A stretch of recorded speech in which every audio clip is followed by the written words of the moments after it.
नमस्कार सर। सत साहेब। क्या शुभ नाम है जी आपका? घनश्याम दास। सर कहाँ से आए आप? राजस्थान से। सर क्या काम करते हैं आप? मैं अध्यापक हूँ जी। कौन से सब्जेक्ट के अध्यापक हैं आप? मिडिल क्लास तक सभी विषय पढ़ाता हूँ जी। सर संत रामपाल जी महाराज की शरण में आने से पहले आप कौन सी भक्ति करते थे, क्या साधनाएं करते थे? संत रामपाल जी महाराज की शरण में आने से पूर्व दास हिंदुस्तान में जितने भी संत महापुरुष थे उन सब की शिक्षा और दीक्षा ले चुका था। कोई धरती पे मैंने संत नहीं छोड़ा था। दार्शनिकों के विचार पढ़ता था और दार्शनिकों के विचार पढ़ करके ये निष्कर्ष निकालता था कि कोई भगवान है, कोई परमात्मा है। और इस आधार पर या मेरी मनमुक्ता कहो या फिर आप कोई पूर्व जन्म की उपलब्धि कहो, मैंने 4 सिद्धांत बना रखे थे। भगवान का अस्तित्व मानता था। राम, कृष्ण और ब्रह्मा विष्णु महेश तक मैं किसी को भगवान नहीं मानता था, पूर्ण परमात्मा नहीं मानता था। और वेदों को मैं, वेद और गीता तक मैं सत्य मानता था इनको। इस आधार से मैं जब संतों के पास जाता था तो मैं संतों से यही उम्मीद करता था कि यह मुझे उस परमात्मा का सच्चा ज्ञान मिलेगा, सच्चा ध्यान मिलेगा।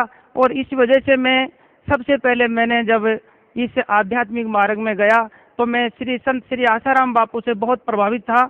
उनके साहित्य को मैं पढ़ चुका था और पढ़ करके जब मैं श्री आसाराम बापू जी के सत्संग में पहुंचा, मैंने तो सत्संग में पहुंच करके जब मैं उनसे नाम दीक्षा के लिए बैठा तो उन्होंने 5-7 मंत्र बोले। उसमें से मैंने हरिओम मंत्र का तो चूज कर लिया, लेकिन मैं मेरा इष्ट चूज नहीं कर पाया क्योंकि मैं ब्रह्मा विष्णु महेश तक किसी को भगवान मानता नहीं था और उनमें मेरा कोई इष्ट मिला नहीं। वहाँ से मुझे डाउट होना प्रारंभ कर दिया। फिर मैंने जब ज़्यादा अध्ययन किया श्री आसाराम बापू जी का तो उनकी 4 सिद्धांत मेरे गले नहीं उतरे, मेरी आत्मा ने अंदर से स्वीकार नहीं किया। वो 4 सिद्धांत थे कि ये नाम दीक्षा है, इनकी किसी वैदिक साहित्य से नहीं मिलती, वेदों से नहीं मिलती, गीता जी में नहीं मिलती इनकी वैदिक, और न इनका कोई इष्ट है। अनन्य भक्ति कैसे हो सकती है जब उसका कोई इष्ट ही नहीं है? जिस गुरु का कोई इष्ट ही नहीं है तो कैसे भक्ति हो सकती है? और फिर तीसरी चीज आई सामने कि इन्होंने जो खगोलीय घटनाएं हैं, चंद्र ग्रहण, सूर्य ग्रहण, अमावस्या, पूर्णिमा, चतुर्थी, इनको तो मानो इन्होंने आध्यात्मिक के लिए सबसे चुनी रखा है कि यही केवल मोक्ष की तिथियां हैं और इनको इन्होंने विशेष करके ऐसा बड़ा चढ़ा करके बता दिया। और चतुर्थी का तो इन्होंने इतना महत्व बताया कि अगर चंद्रमा को देख लिया तो बहुत पाप लगता है। मैं पूछता हूँ आसाराम बापू जी से कि क्या पाप और पुण्य की परिभाषा भी भूल गए? अरे मन कर्म वचन से कोई पाप होता है और हमने चंद्रमा को देख लिया, खगोलीय घटना थी, तो हमारा क्या बिगड़ गया उसमें? और फिर एक छोटी सी कथा सुनने से पाप कट जाता है। इस बात से मेरा बहुत माथा ठनका। हे मालिक, ऐसे फूटे भाग हमारे, जो ऐसे गुरु हमें मिल रहे हैं। फिर मैंने जब आगे कुछ और दीक्षा से आगे फिर मैंने उसका विचार किया तो एक बात मेरे गले इतनी भयानक लगी है, मालिक ये संत है या इस चोले में कोई ये काल के दूत है? उन्होंने बताया आशा रामायण का पाठ करो, यही मोक्ष का मार्ग है। आशा रामायण में केवल उसकी जीवन लीला लिख रखी है। हे मालिक, सतपुरुष बुला दिया, आप जना दिया, कैसी चाली चालतने, इसने मुझे इतना झकझोर दिया और उसको छोड़ने पे मजबूर हुआ और मैं आगे की राह देखने लगा। फिर मैंने जब संसार में दृष्टि घुमाई, संतों के बारे में सुना, तो मुझे इसके बाद में भेंट हुई निरंकार जी से। श्री हरदेव सिंह जी महाराज से मेरा वास्ता हुआ, उनसे मेरा आमने सामने बात हुई तो हरदेव सिंह जी महाराज कहते हैं कि देखो बेटा, ये जो मानव जीवन है इसमें सत्संग और भजन, ये 2 चीज ही तारण का है। और आप मेरे पास आओ, पूर्ण मोक्ष मार्ग है मेरे पास। मैं वेद शास्त्रों को नहीं मानता, जबकि मेरे ये चीज कि वेद शास्त्र झूठे नहीं हो सकते, लेकिन श्री हरदेव सिंह जी महाराज ने बताया कि वेद शास्त्र झूठे हैं और मैं कहता हूँ वो सत्य है। मैंने जब उनकी देखा कि आप क्या सत्य बताते हैं, मैंने उनकी जब किताबें पढ़ी, साहित्य पढ़ा, तो साहित्य में क्या बताते वो? सुबह उठे श्री महाराज जी, सुबह उठे और उन्होंने मंजन किया, श्री इधर से उधर टहले, घूमने गए, फिर चाय नाश्ता किया और फिर आगे किसी भक्त के घर गए, धन सतगुरु निरंकार जी। इस प्रकार से उन्होंने मुझे एक नाम दिया, एक तू ही निरंकार, मैं तेरी शरण मैनू बख्श दे। और उन्होंने इस तरह से भक्ति दे करके मुझे कल्याण मार्ग पर लगाया, लेकिन मेरे गले वो भक्ति 1% भी नहीं उतरी। आगे जब उन्होंने आगे 2 शब्दों पर उन्होंने 2 तत्वों को उन्होंने सिद्ध किया कि एक तो शरीर है और एक आत्मा है। शरीर को भोजन चाहिए और आत्मा को सत्संग चाहिए। सत्संग मिल गया, हो गया इसका कल्याण, और शरीर को भोजन दो। जब आगे मैंने खुलासा करके पूछा कि क्या भोजन में कुछ भी खा सकते हैं, तो उन्होंने बताया कि जरूरी तो है कि कुछ भी खा सकते हो, ऐसा नहीं है, कुछ नियम है, लेकिन फिर भी परमात्मा ने इसके लिए एक दरवाजा खुला छोड़ा है कि जैसे ऐसे देश में या दक्षिणी भारत मानो या ऐसे मांसाहारी देश जहाँ पर मांस खाना बहुत जरूरी होता है, तो वो मांसाहारी लोग भी भक्ति कर सकते हैं, वो सत्संग में आ सकते हैं और उनका कल्याण करवा सकते हैं। तब मेरे ये चीज बिल्कुल गले न उतरी। हे मालिक, ऐसे संत जो मांसाहारी व्यक्ति को भी ये आध्यात्मिक मार्ग में जोड़ करके और कल्याण कर देंगे, ये कैसे हो सकता है। और फिर उन्होंने इस बात को भी उन्होंने सिद्ध करने के लिए कई तरह के उदाहरण दे डाले, लेकिन मेरे वो चीज गले नहीं उतरी। रोग एक, औषधि एक, तो परहेज भी एक ही होना चाहिए। क्रिकेट का मैच भी जैसे चाहे यहाँ खेलो, स्टेट लेवल पे चाहे इंटरनेशनल लेवल पे जाओ, नियम सबके एक होते हैं, तो भक्ति के नियम सबके लिए एक होते हैं। फिर यहाँ से भी मेरा मन उजट गया और फिर आगे ये सोचा ये मालिक कोई संत मिलेगा या नहीं मिलेगा। इसके बाद में श्री अभिलाष दास जी जो ब्रह्मपुर इलाहाबाद में उनका आश्रम है, वो कबीरपंथी नाम से था, और मैं परमात्मा की वाणी पढ़ा करता था कि जिन हरि जैसा सुमरिया ताको तैसा लाभ, ओ सा प्यास न भागी जब लग धसे नहीं आप। ऐसी वाणी राम नाम सुमरण करो जब लग घट में प्राण, कबू तो दीन दयाल की भनक पड़ेगी कान। जब अभिलाष दास जी के पास पहुंचा तो उन्होंने बताया कि केवल देवी देवता कुछ नहीं होते, भूत प्रेत कुछ नहीं होते, भगवान नहीं है, केवल ये जीव ही स्वयं करता स्वयं भरता है, इसके अलावा कुछ नहीं है। मैं ही स्वयं ब्रह्म एवं ब्रह्मास्मि। इस प्रकार से कई उन्होंने वेद शास्त्रों के श्लोक जो उसकी अज्ञान सोच को सिद्ध करने के लिए बताए, और उस आधार पर उन्होंने भक्ति दी। तू अखंड है, अविनाशी है, शुद्ध चेतन सर्व आत्मा है, और तू केवल ध्यान करो, श्वास पर अपना ध्यान टिकाओ और अपना कल्याण कराओ। सहज समाधि अवस्था बताई उन्होंने कि कुछ नहीं सोचना, बस कल्याण हो जाएगा। मेरे ये बात बिल्कुल गले नहीं उतरती। फिर मैंने बताया कि पहले आप बताओ सिलेबस क्या है, आप किस शास्त्र को आधार लेते हो। तो उन्होंने बताया कि मैं वेद भी पढ़ता हूँ, गीता जी भी पढ़ता हूँ, और मैंने बताया कि आप कबीर साहब का कौन सा ग्रंथ पढ़ते हो। तो उन्होंने बताया कि मैं बीजक पढ़ता हूँ। जब मैंने बीजक उठा के देखा तो बीजक उठाया और उनकी वाणी को मिलाया तो एक वाणी भी मिल नहीं पा रही थी। हे मालिक, ये संत बोलता क्या है, वाणी क्या बोल रही है।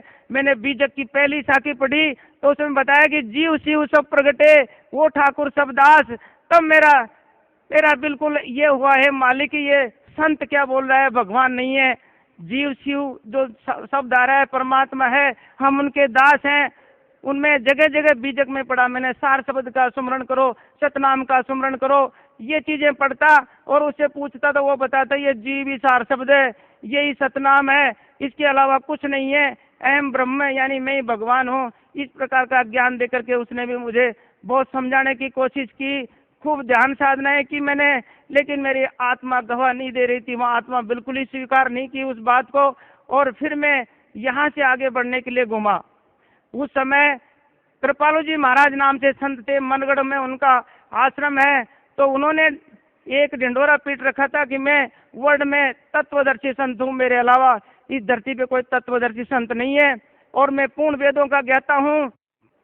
मैंने जितने भी शंकराचार्य हैं उनकी वाणी में मतभेद है, लेकिन मैंने उस मतभेद को सारा निकाल करके एक कर लिया है।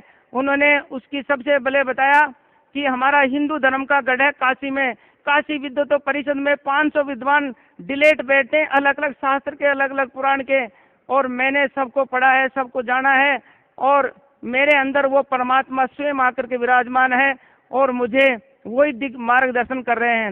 उन्होंने बताया कि जो प्रथम शंकराचार्य हुए उन्होंने कहा कि ब्रह्म सत्य जगत मिथ्या अहम ब्रह्मास्मि, उन्होंने स्वयं को ब्रह्म मान करके और इस प्रकार से व्याख्या करके और अपने धर्म की और एक आध्यात्मिक मार्ग उन्होंने प्रशस्त करके चले गए।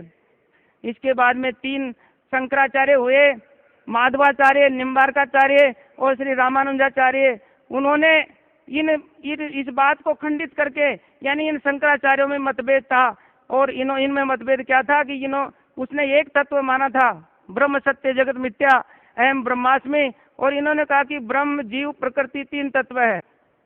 तो रामानंद जी उसी साधना से किया करते थे। तब मैंने देखा कि इन महापुरुषों में भी मतभेद है, ये वेदों को समझ नहीं पाए। हो सकता है इनके दिमाग में नहीं बैठी वो बात। तो श्री तत्वदर्शी संत श्री कृपालु जी महाराज बोले कि मैंने इनमें समन्वय कर लिया।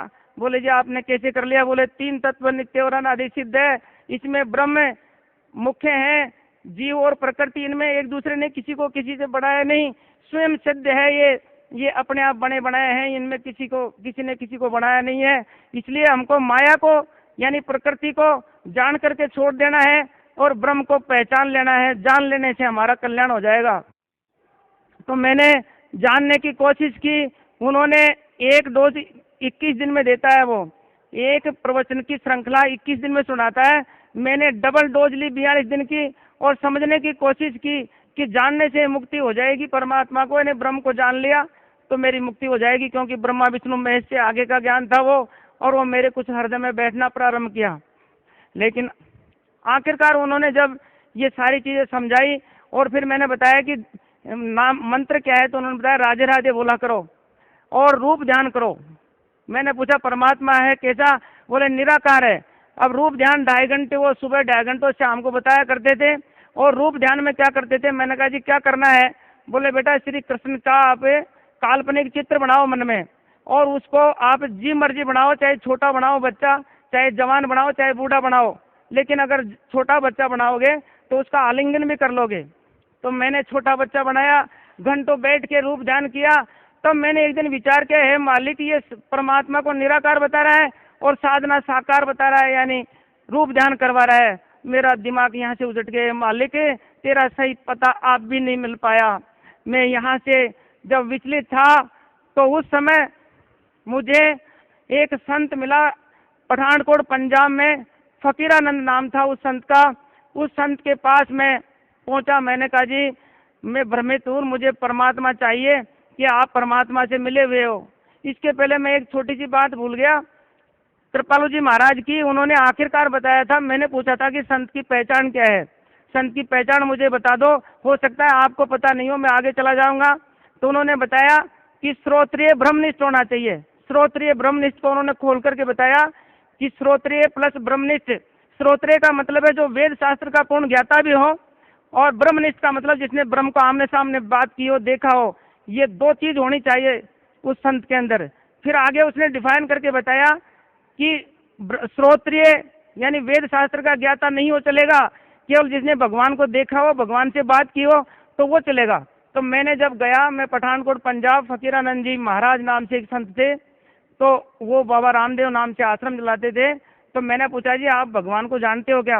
बोले हाँ रोज बात करता हूँ भगवान से मैं, और मैं पूर्ण ब्रह्म का मैं जानकार हूँ और आपको बिल्कुल भगवान से मिलाऊंगा।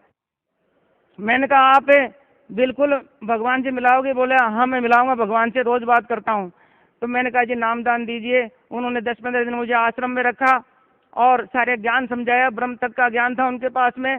उन्होंने मंत्र दिया ओम सोम ब्रह्म निकलंग देव नमः।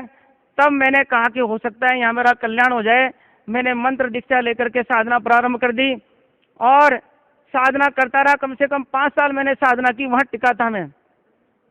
उन्होंने देखा कि ये, मैंने पूछा मालिक आपने मुझे मंत्र दे दिया, मेरा हो सकता है कल्याण यहाँ हो जाए, लेकिन मुझे ये बताओ परमात्मा कैसा है? बोले परमात्मा तो निराकार है, ये संपूर्ण ब्रह्मांड ही परमात्मा है।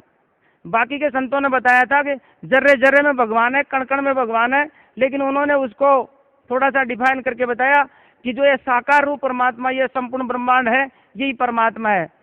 मैंने कहा कि आपकी ये विधि बिल्कुल ठीक है, लेकिन आप मुझे ये बताओ मेरा इष्ट कौन सा है? बोले इष्ट तेरा इष्ट चातुर प्राणी होते हैं। उन्होंने बताया जी आपका इष्ट भी मैं ही हूँ और आपका गुरु भी मैं ही हूँ। मैंने कहा ठीक है, मैं भक्ति करता रहा, लेकिन मेरे ये बात गले नहीं उतरी कि इष्ट अलग होता है, गुरु अलग होता है। गुरु तो मिलाने वाला होता है उस मालिक को, लेकिन मैं आगे का रास्ता न जान करके लगा रहा। उन्होंने क्या किया, धीरे धीरे मुझे उसके पास सिद्धियाँ थी। एक प्रेत उनके अंदर आता था रामदेव नाम से, और रामदेव नाम से जो प्रेत आता था वो प्रेत उनके अंदर आकर के मुरली बोला करता था, जैसे ब्रह्मा कुमारी में बोलते हैं। तो उस ब्रह्मा कुमारी वाली सिस्टम वहाँ था। वो प्रेत रूप में रामदेव आता था, सिद्धियाँ उसके पास प्रेत की थी एक सिद्धि का पता नहीं मुझे सिद्धि दी थी या उन्होंने शक्ति दी थी, लेकिन मेरे हाथ से कोई शक्ति निकलती थी और मेरे आगे भी उन्होंने लाइन लगा दी आदमियों की कि आप इनको ठीक करो। तो मैं हाथ घुमाता था मरीज के ऊपर, ठीक होता था 1 दिन के लिए, 2 दिन के लिए, कोई 3 घंटे के लिए। लेकिन उस समय तो मैं इतना अहंकार हो गया मुझे कि ये क्या हो रहा है, ये सिद्धि मेरे पास भी आ गई। लेकिन होती वो क्षणिक विद्या थी। धीरे धीरे मुझे पता चला कि ये तो केवल अपनी शक्ति जा रही थी, या तो मेरी जा रही थी या मेरे गुरु की जा रही थी। सर, पहले आपने संत श्री आसाराम जी से नाम उपदेश लिया, उनके बताए दिशा निर्देशन में भक्ति आरंभ की। उसके बाद आप बाबा हरदेव सिंह जी महाराज से जुड़े। उसके बाद आप संत पारखी संत अभिलाष दास जी से जुड़े। उसके बाद आप कृपालू जी महाराज से जुड़े। उसके बाद आप 5 साल तक फकीरानंद जी महाराज के सानिध्य में रहे। संत रामपाल जी महाराज का सानिध्य आपको कैसे प्राप्त हुआ, कैसे दया हुई उनकी आपके ऊपर? ये दया मैं आज यहाँ आने के बाद और तत्व ज्ञान होने के बाद मैं ये दावे से कह सकता हूँ कि मैं किसी जन्म में मैंने परमात्मा की सत्य भक्ति का स्वाद चखा था। एक दिन मैं टीवी के सामने बैठा हुआ था, मालिक की कृपा हुई, मौज हुई और परमात्मा संत रामपाल जी महाराज के प्रवचन चालू हुए। वो मालिक कौन है, कैसा है, कहाँ रहता है, किसने देखा है और उसकी भक्ति विधि क्या है जो हमारे पाप कर्म दंड काट देते हैं, ये विधि मेरे पास नहीं थी। इन प्रश्नों के लिए मैं तरसा करता था, हु इज गॉड। तो ये परमात्मा की जब मुझे ज्ञान मिला, मैं आनंद से विभोर हो गया और उस दिन सोचा ये मालिक आज मेरा कल्याण हो गया, ये कोई संत पूरा है और इसके पास पूरा ज्ञान है, मैं जल्दी मेरा कल्याण कराऊंगा। मैंने नंबर नोट किए नीचे जो आ रही थी नंबर। लेकिन दूसरे दिन जब मैं देखना प्रारंभ किया तो वो चैनल खत्म हो गया। उस दिन काल के दूतों ने बंद करा दिया दूसरे दिन ही। फिर मैं तड़पाया, मालिक तेरी वाणी कैसे सुनने को मिलेगी। मैंने फ़ोन किया, यहाँ से किताब मंगाई। किताब में मंगाने के बाद जब मैंने पढ़ा तो जैसे मैंने पहले इन किताबों को पढ़ रखी है या ज्ञान मैंने पहले ही सुन रखा है, ऐसा मुझे अनुभव हुआ।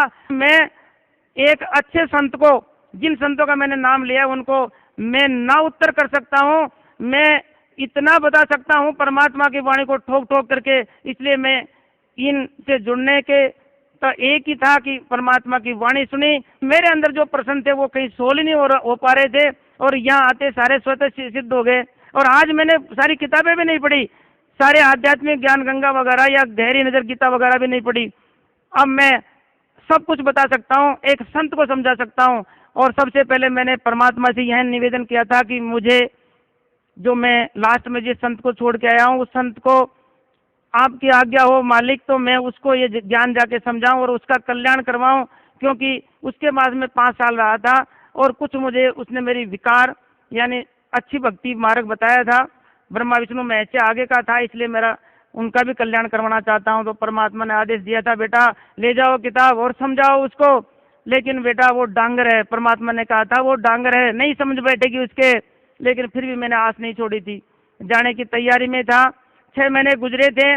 उस महापुरुष ने मेरे पास फ़ोन किया। मैंने एक बार तो फ़ोन को काट दिया कि क्यों इससे अब बात करते हो, क्योंकि परमात्मा करें डांगरे नहीं समझेगा, तो मैंने फ़ोन को काट दिया। लेकिन फिर उसने 10-15 दिन बाद में फिर फ़ोन किया, क्योंकि मैं उन महात्मा जी का, महापुरुष का मैं शिष्य था और वो मेरे से बड़ा प्यार करते थे। तो उन्होंने कहा, मास्टर जी आप क्यों नहीं आ रहे हो। मैंने कहा, महाराज ऐसे ही अभी मेरे कुछ काम है इसलिए नहीं आ पाया। वो समझ गए कि जो आदमी यहाँ महीने महीने पर तक पड़ा रहता था और हर महीने आया करता था, वो आज 6-6 महीने हो गए कैसे नहीं आ रहा है। समझ तो गए होंगे, लेकिन उन्होंने मुझे कहा कि अभी तो कच्चा होगा तो आ जाएगा। तो उन्होंने कहा कि बेटा ऐसा है, कहाँ जा रहे हो आप। मैंने कहा, मैं संत रामपाल जी महाराज जो तत्वदर्शी संत है उनके पास जा रहा हूँ। बोले, बेटा आप गलत जा रहे हो। मन की महाराज ये गलत और सही का निर्णय मेरे को करना है और मैंने कर लिया है कि तत्व ज्ञान किसी के पास नहीं था। आपसे मैंने पूछा कि परमात्मा कौन है तो आप नहीं बता पाए थे, और इन्होंने उस परमात्मा का पता बताया, उन शास्त्रों में परमात्मा का नाम भी निकाल करके बताया। इसलिए मुझे मेरा मालिक मिल गया, मेरा पूर्ण गुरु मिल गया। अब मैं आपके पास नहीं आ सकता। उन्होंने पहले समझाने की कोशिश की, डराने धमकाने की कोशिश की, आखिरकार में कहता है कि मैं तुझे श्राप देता हूँ, तुझे जिंदा नहीं छोड़ूंगा।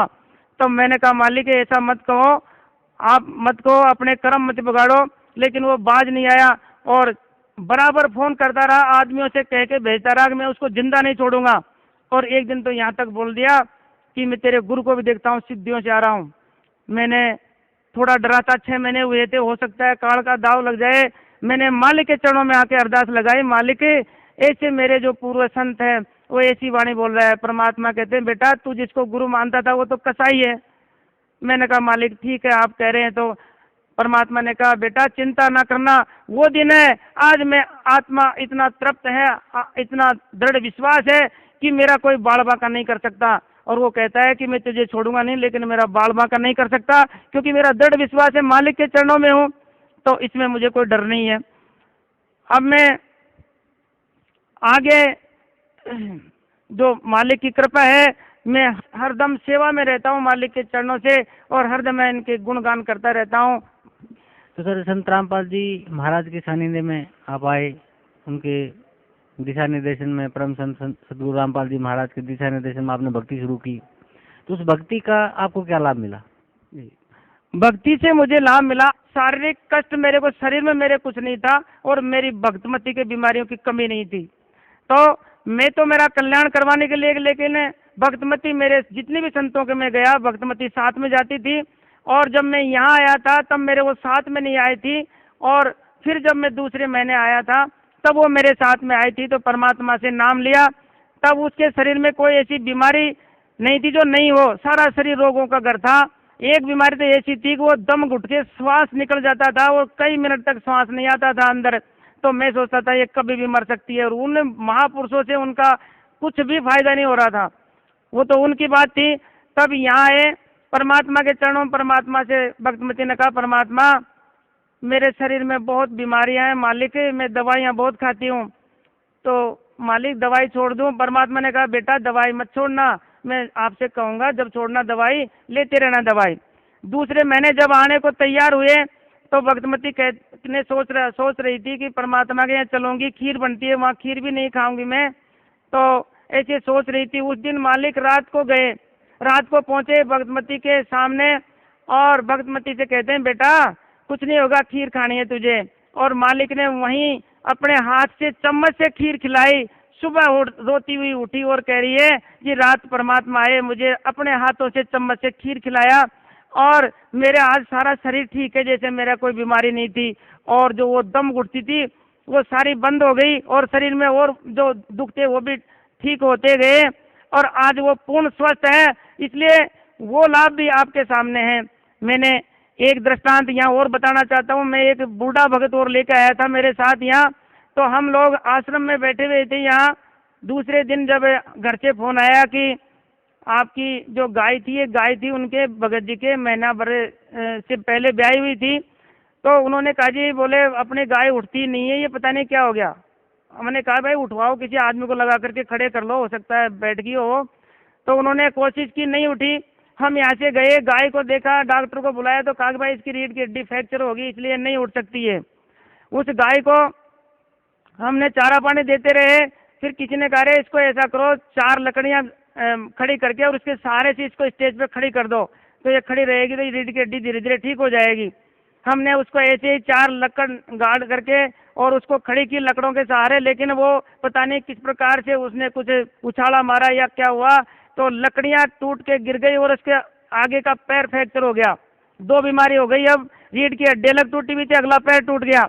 अब वो पड़ गई, अब कोई उसकी चारा नहीं था, कोई आस नहीं थी उसकी। 25 दिन पड़े पड़े दोनों तरफ घाव हो गए, इधर पानी निकलने लग गया और वो गाय की दुर्दशा हो गई। सब लोग वहाँ आते, अरे कहाँ जाते हो, एक गाय की दुर्दशा क्या हो रही है?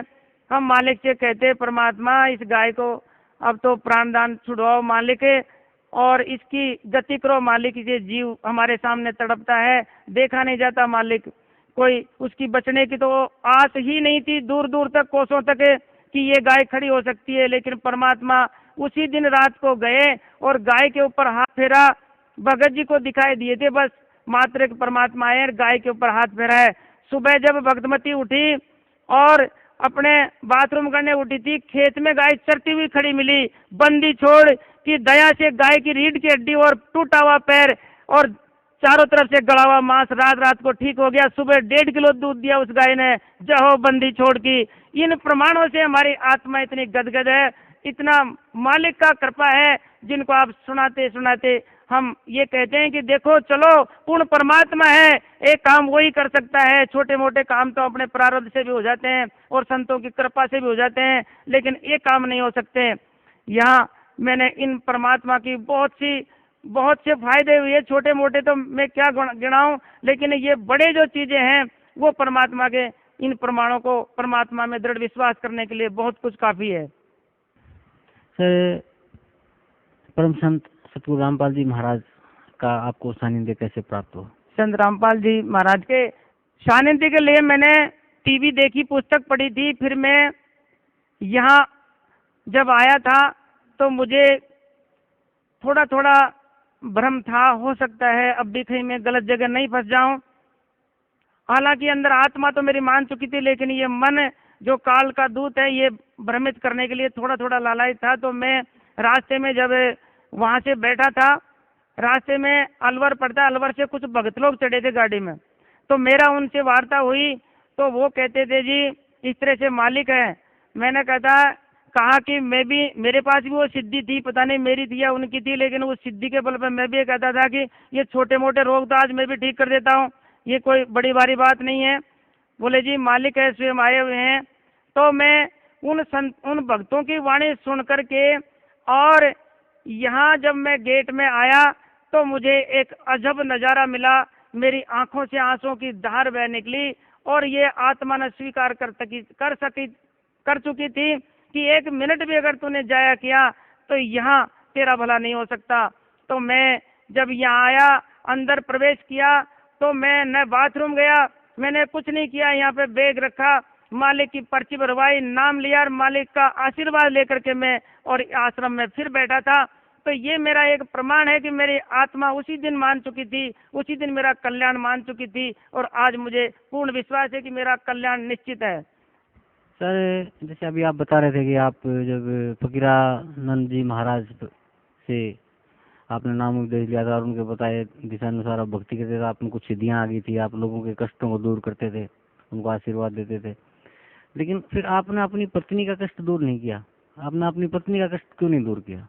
बिल्कुल, ये शंका मेरे भी रहती थी, और मैं मेरे उस पूर्व गुरु से पूछता था। मैं कहता था कि महाराज मैं दुनिया का आप भी रोग ठीक करते हो, मेरी पत्नी का रोग आप भी ठीक नहीं कर पाए, और मेरे पास जो सिद्धि आपने दी है या जो भी मेरे पास है ये जिसे मैं नहीं ठीक रख। तो उन्होंने कहा था बेटा ये परमार्थ के लिए है, ये आपके घर में कोई काम नहीं करेगी। खैर जो भी हो उन्होंने, लेकिन वो उनका जवाब था और वो नहीं हो पाया। और मैंने भी जो ठीक किया लोगों को, तो एक भ्रम था, 3 घंटे 4 घंटे के लिए ठीक होते थे, न उनसे कोई काम हो सकता था। ये तो मुझे पता लग गया था कि क्योंकि यहाँ तक का कर्म का अकाट्य सिद्धांत था, जब राम जैसे कृष्ण जैसों का पाप नहीं काट पाए, अपने माँ बाप को सुख नहीं दे पाए, राजा दशरथ पैर रगड़ रगड़ के मर गया, कृष्ण अपने बेटे को नहीं बचा पाया, अभिमन्यु को नहीं बचा पाया, तो ये कैसे हो सकता है? कोई जीव कैसे किसी का पाप काट सकता है? वो अमर जड़ी, वो अमर तत्व ज्ञान जो है, जो वो है चीज, वो पूर्ण परमात्मा संत श्री रामपाल जी महाराज के पास है,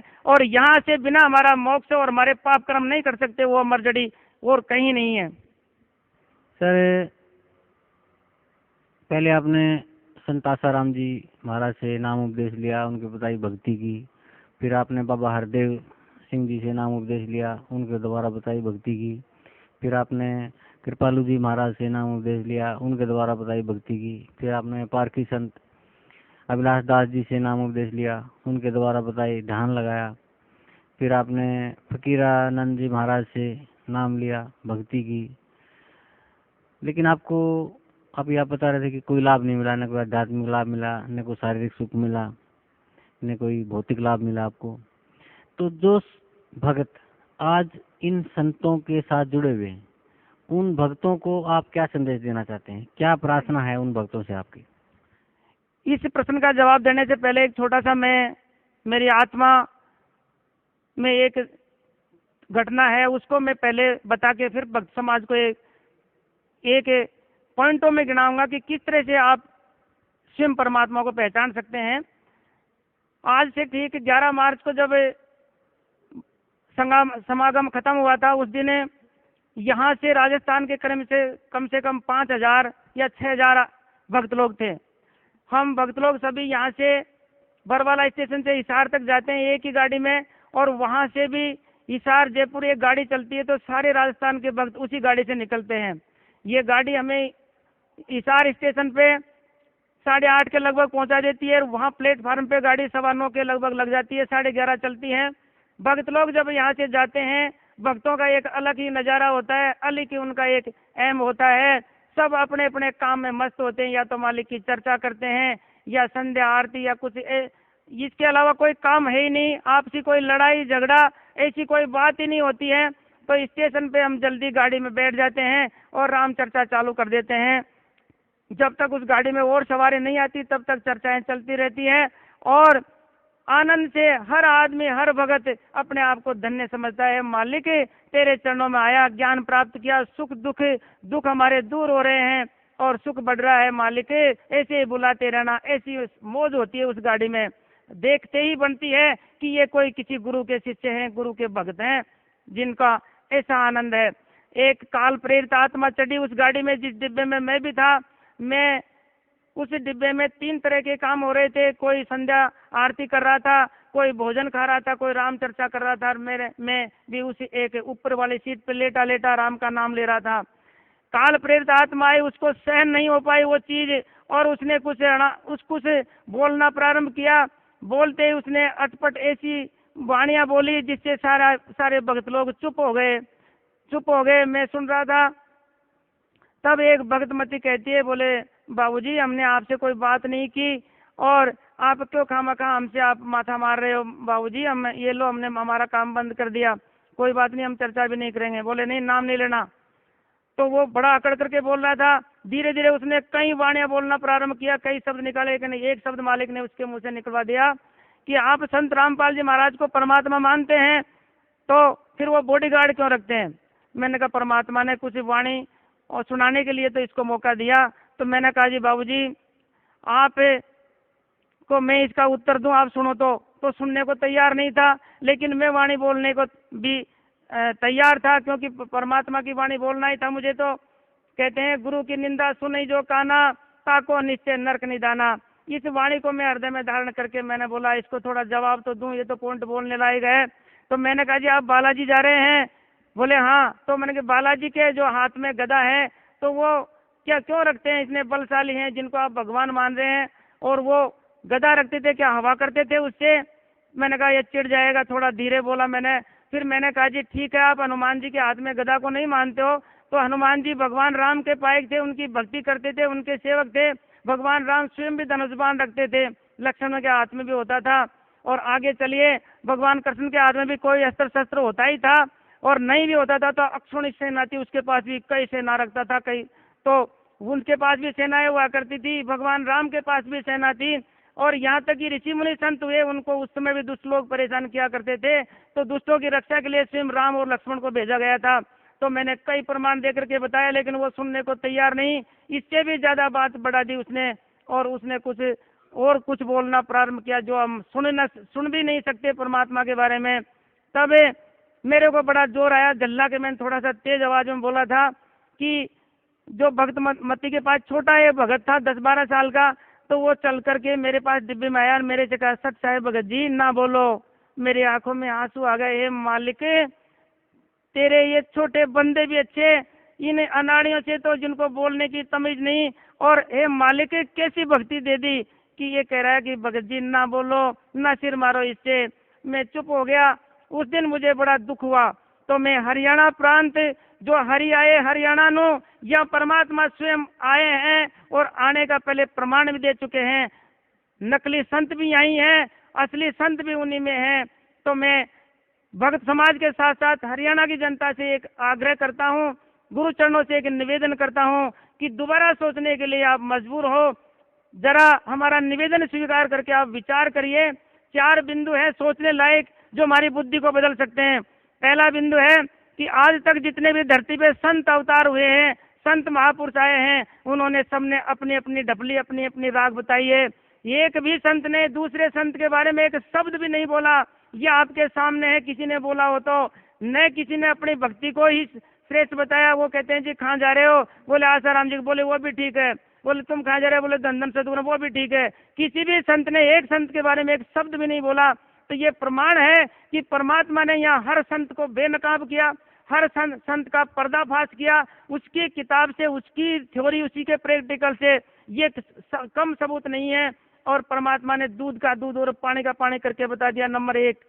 नंबर 2 पे हु इज गॉड, परमात्मा कौन है? हमारे धर्म शास्त्रों में सारे कुरान, बाइबल, सब पवित्र ग्रंथों से प्रमाणित कर दिया कि who is God, Kabir is God. तो ये जो हमारे कुरान पढ़ने वाले मुल्ला और काजी कई पीढ़ियों से मर गए, 1450 साल हो गई, लेकिन उनको कुरान का कैसा भी पता नहीं था। वेदों को ऋषि मुनि और संत पढ़ के चले गए, अपने अपने सिद्धांत दे करके चले गए, लेकिन उनको परमात्मा का नाम का पता नहीं लगा। और वो कबीर मनीषी, कबीर देव नाम से वेदों के अंदर प्रमाण है और कुरान के अंदर प्रमाण है। गुरु ग्रंथ साहिब को पढ़ते पढ़ते सिख धर्म के कितने ही धर्म गुरु जो चले गए और एक गुरु ग्रंथ साहिब को उन्होंने मान करके उन्हें ये सिद्ध नहीं कर पाए कि गुरु नानक साहब का गुरु कौन था और वो भगवान कौन है जिसकी भक्ति विधि है। तो इन सारे ग्रंथों से प्रमाणित जो है उनको भी आप अपनी बुद्धि को बदलने के लिए, हमारा मोतियाबंद ठीक होने के लिए, ये प्रमाण भी कोई कम नहीं है कि परमात्मा ने सभी धर्म ग्रंथों के उन्हीं के जगह उन्होंने परमात्मा का नाम तक निकाल के बता दिया और उसकी विधि के लिए बता दिया कि उसकी विधि किसी तत्वदर्शी संत से पूछ ले। और मुसलमान धर्म के ग्रंथ में बताया कि उसकी खबर किसी बाखबर से जाके पूछे, इलम वाले से, वो बताएगा, मैं नहीं जानता। तो ये प्रमाण भी कोई कम नहीं है।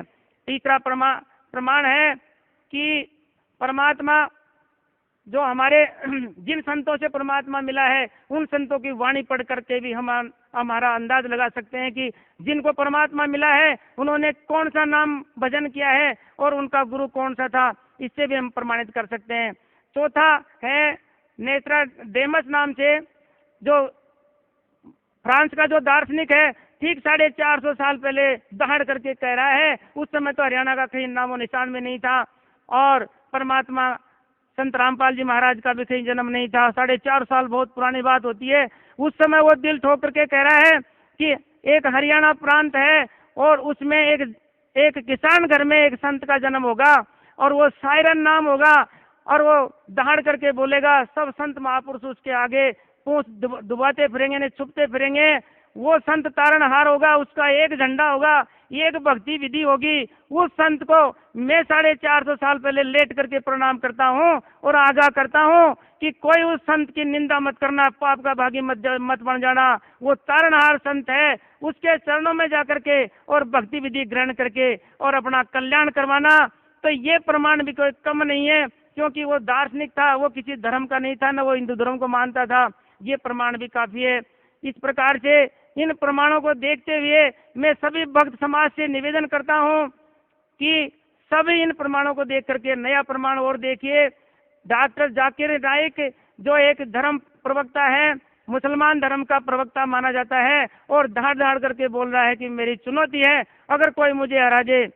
परमात्मा संत श्री रामपाल जी महाराज ने उनकी चुनौती स्वीकार की, उन्होंने टाइम लिया, टाइम दिया, लेकिन आज देखिए, आज 20 दिन हो गए, वो कहीं सामने नहीं आ रहा, उसका कहीं पता नहीं है। मीडिया वाले तक परेशान है कि वो जवाब देने की बजाय कहीं सामने नहीं दिखाई दे रहा। ये प्रमाण क्या हमारे इस मोतियाबिंद के ऑपरेशन के लिए कम है?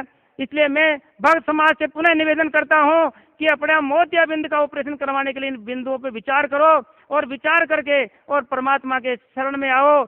परमात्मा कह रहे हैं मेरा सब मेरे से हैं, कोई मेरा दुश्मन थोड़े ये। परमात्मा कह रहे हैं मेरे बच्चे हैं, हो सकता है इन्होंने ज्यादा पी रखी है, काल ने ज्यादा पिला रखी है, एक दिन इनको सोधी आएगी और ये अपने पिता को पहचानेंगे और अपना कल्याण करवा लेंगे। मैं इतना कह के और समाप्त होता हूँ। सत साई। सर, परम संत सतगुरु रामपाल जी महाराज ने विश्व के सभी धर्म गुरुओं को शास्त्रार्थ के लिए आमंत्रित किया है, तो ये सुन के आपको कैसा लगता है? यही एक बिंदु है जो मुझे यहाँ तक खींच के लाया था, क्योंकि मैं देखता था हर संत के पास गया था, मैं पूछता था एक दूसरे संत के बारे में, तो कोई एक शब्द भी बोलने को तैयार नहीं था। और यही वाणी परमात्मा की जो इन्होंने सारे उन्हीं के सदग्रंथों से उन्हीं को बेनकाब किया है, उन्हीं की वाणी से उनकी थ्योरी और प्रैक्टिकल मिला दी, और एक शब्द भी उससे ज्यादा नहीं बोले परमात्मा, और उन्हीं से उनको फाल्ट सिद्ध कर दिया। तो ये कोई कम प्रमाण नहीं था। ये प्रमाण सुनकर के मेरी आत्मा विभोर हो जाती है, आनंदित हो जाती है, और हमारा विश्वास दृढ़ और गहरा होता जाता है, और इस भाव भक्ति में डूबने के लिए काफी है। ये इतना आनंददायक शब्द होता है परमात्मा का। सर, जैसा कि अभी आप बता रहे थे कि मुसलमान धर्म के प्रवक्ता डॉक्टर जाकिर नाइक जी ने हिंदुस्तान के सभी धर्मगुरुओं को, सभी मंत्रियों को, सभी आचार्य, सभी शंकराचार्यों को शास्त्रार्थ के लिए चुनौती दी थी, और किसी ने उनकी चुनौती को स्वीकार नहीं किया। तो परम संत सतगुरु रामपाल जी महाराज ने उनकी चुनौती को स्वीकार किया। तो जब आपको पता चला कि जगत गुरु तत्वदर्शी संत सतगुरु रामपाल जी महाराज ने डॉक्टर जाकिर नाइक की चुनौती को स्वीकार किया है, तो कैसा महसूस कर रहे थे उस टाइम आप? उस समय मैं इतना महसूस कर रहा था, हे मालिक, मुझे पता तो था ही कि वो एक प्रश्न का जवाब भी नहीं दे सकता। उस समय मेरे पास 10-20 भक्त बैठे हुए थे, और उस समय मैं मेरे गांव में था। तो यहाँ से सूचना गई थी फोन पे कि इस तरह से कोई डॉक्टर जाकिर नाम का एक मुसलमान प्रवक्ता संत है, और उन्होंने चुनौती दी है। तो एक भक्त बोला, भक्त तो नहीं था, साधारण व्यक्ति था, तो उन्होंने कहा जी, बोले आपके महाराज जी को कुरान पढ़नी पड़ेगी, तब जाके जवाब देना पड़ेगा। मैंने कहा जी, आप जानते नहीं, परमात्मा स्वयं की ये किताब तो क्या उन्होंने तो ऊपर से पढ़ी है, मेरे परमात्मा अंदर से खोल खोल करके और सन 94 से बता रहे हैं, इसलिए उनको पढ़ने की जरूरत का है। सारे तर्क है, सारे प्रमाण है, और वो स्वयं परमात्मा है। जिन वेदों को और कुरानों को ये पढ़ नहीं पाए थे, वो परमात्मा ने यहाँ आकर के खोल खोल करके सारे बता दिए, पहले ही बता चुके हैं। तो उस समय मैं दिल ठोक करके लोगों से कहता था कि आप 9 तारीख आने दो, और 9 तारीख को देखिए आप दूध का दूध और पानी का पानी हो जाएगा। और मैं ठोक के कहता हूँ कि एक भी प्रश्न का जवाब नहीं दे सकता वो प्रवक्ता है जो, और वही हुआ। आज मैं कहता हूँ कि वो उसको 20 दिन हो गए, और मीडिया वाले कह रहे हैं कि हमसे भी वो न तो संपर्क कर रहा है, न बातचीत हो रही है। तो इससे मेरी छाती फूल के और आनंदित होती है, और गर्व होता है कि मैं ऐसी जगह पे हूँ जहाँ मेरा मोक्ष निश्चित है और आत्म कल्याण निश्चित है। सर, धन्यवाद आपका बहुत बहुत। कुछ और कहना चाहेंगे आप अपने पूज्य गुरुदेव संत रामपाल जी महाराज के बारे में या उनकी भक्ति पत्ति के बारे में? बस आखिरी शब्द यही है कि जो काल ने हमें बहुत पिला रखी है, बहुत भ्रमित कर रखा है, और मैं एक यहाँ पे एक दृष्टांत से और समझाना चाहूंगा कि मुझे याद आता है धर्मदास जी महाराज की कहानी कि उनके नारायण दास नाम का पुत्र था। तो हमेशा धर्मदास जी कहा करते थे परमात्मा से, परमात्मा मेरा एक ही बेटा है, इसको कल्याण करो मालिक, इसको चरणों में लगाओ। तब कहते थे परमात्मा, बेटा ये नहीं लग सकता, ये काल का भेजा दूत है। क्योंकि परमात्मा को पता था, परमात्मा सब जानते थे, और काल भी ये जानता था कि धर्मदास परमात्मा के चरण में जाएगा, और काल ने अपना दूत पहले उसके घर में भेज दिया था, तो वो नहीं पहचान पाया था। और उसी तरह से परमात्मा को पता है, यानी काल को भी पता है कि परमात्मा जब आएगा या अपना अवतार भेजेगा या सद्ज्ञान देगा तो हरियाणा से स्टार्ट करेगा। इसलिए काल ने यहाँ भेज करके, मैं ये कहता हूँ कि हरियाणा की जनता को 100 साल पीछे भेज दिया। 100 साल जो हमारा देश या वर्ल्ड 100 साल आगे चल रहा है, हरियाणा पीछे चल रहा है। आज भी 80% हरियाणा के लोग झाड़ और फूंक में विश्वास करते हैं। राजस्थान में जितने भी देवी देवता है उनके सारे चक्कर लगा रहे हैं। ये ट्रेन जाती है, उसमें देखते हैं कोई बालाजी के जा रहा है, और कहीं प्रेत के जा रहा है, कहीं भूतों के जा रहे हैं। तो ये काल प्रेरित हैं, ये काल ने सबको बहका रखा है और इनके मोतियाबिंद कर रखा है। इसलिए ये होना ही था। जैसे धर्मदास जी के यहाँ काल ने अपना दूत भेजा था, ऐसे ही हरियाणा में भी लोगों को प्रेरित कर रखा है। इसलिए मैं ये कहता हूँ कि पुनः विचार करिए, और विचार करके और संत के चरण में रहता है। परमात्मा कहते हैं मैं मेरी तरफ कोई भगत 1 कदम बढ़ा जाता, मैं 100 कदम चलता हूँ। तो जब कहते हैं नहीं यहाँ आने के लिए पैर भी रखोगे तो काल आपका कुछ नहीं बिगाड़ सकता, और यहाँ आने से आपका मोतियाबिंद का ऑपरेशन होगा, सद्ज्ञान सद्भक्ति मिलेगी, और आपका हृदय स्वीकार करेगा।